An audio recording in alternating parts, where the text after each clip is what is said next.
Yesterday was Christmas and the new year is coming, so I thought I'd do another LEGO video. This kit is Holiday Main Street, LEGO kit number 10308, with 1,514 pieces. This is just 3 pieces short of Alpine Lodge. This build took us just under 4 hours over 3 days. The box had 7 bags inside with 4 booklets. There were 4 elements to build. The main street corner complete with town clock, street sign, and Christmas tree. A trolley. A music store, and a toy store. This set came with 6 minifigs, a child with a letter to Santa, 2 travelers, a trolley conductor, the music store owner, and the toy store owner with a bun and argyle sweater. The first bag contained the snow-covered city block. There's a clock with 4 faces on a post with the Main Street designation. There's also a red mailbox that is so people can send mail to Santa. We also built another Christmas tree. As much as I love the creativity and ingenuity of LEGO, they can't seem to get Christmas trees just right. This one isn't bad though, and it even has a star at the top. The next 2 bags contain the pieces to build the trolley. The first bag was really fun to build to see the trolley come to life.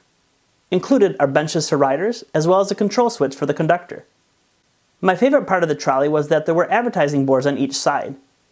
One was for H. Jolly's music store, and the other was for Santa's Toys and Games. Those are the 2 stores on Main Street that we will be building next. What a great way to connect all the pieces of the build seamlessly. I bet you're wondering if I'll relate the stores represented on the advertising to Trademarks somehow, and you'd be right. Stay tuned.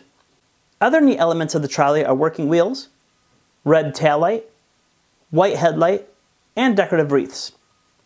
The second bag of the trolleys was not so fun. It was repetitious and boring to put the roof of the trolley together. It does look neat when it's done, but there are no elements to fix the problems of how tedious it was to build. Bags 4 and 5 were H. Jolly's music store.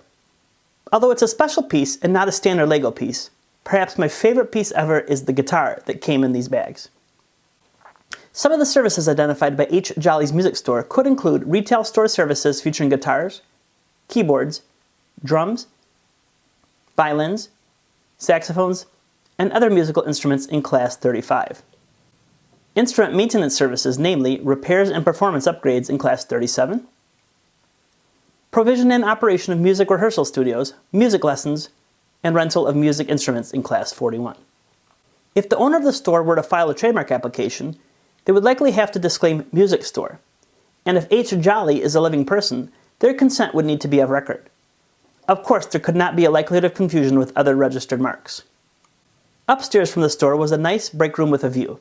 It included a coffee pot, and a nice seating arrangement with cookies and coffee mugs and a candle. Topping the store is another weird snow element using Technic pegs, but this one was a simple and quick implementation as opposed to the Alpine Lodge. The final 2 bags contain Santa's Toys and Games. The store's name appears on a flag in the window as well as over the front door. If the owner of this store wanted to file a trademark application, it would probably be in Class 35 for retail store services featuring toys and games.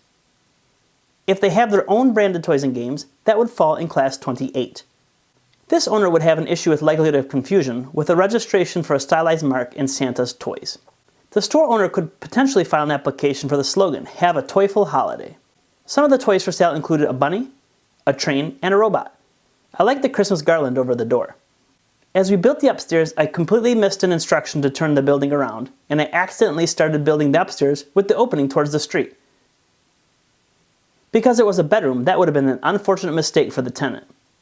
Luckily, I caught my mistake and built it correctly before the inspection. I did find it odd that the upstairs was a drab olive green color. It stood in stark contrast to the regal green and red facade of the lower level. The final touches of this build included a bluebird on the windsill and another odd small Christmas tree and gifts. I hope you had a Merry Christmas and Happy Holidays. As always, trademarks are fun.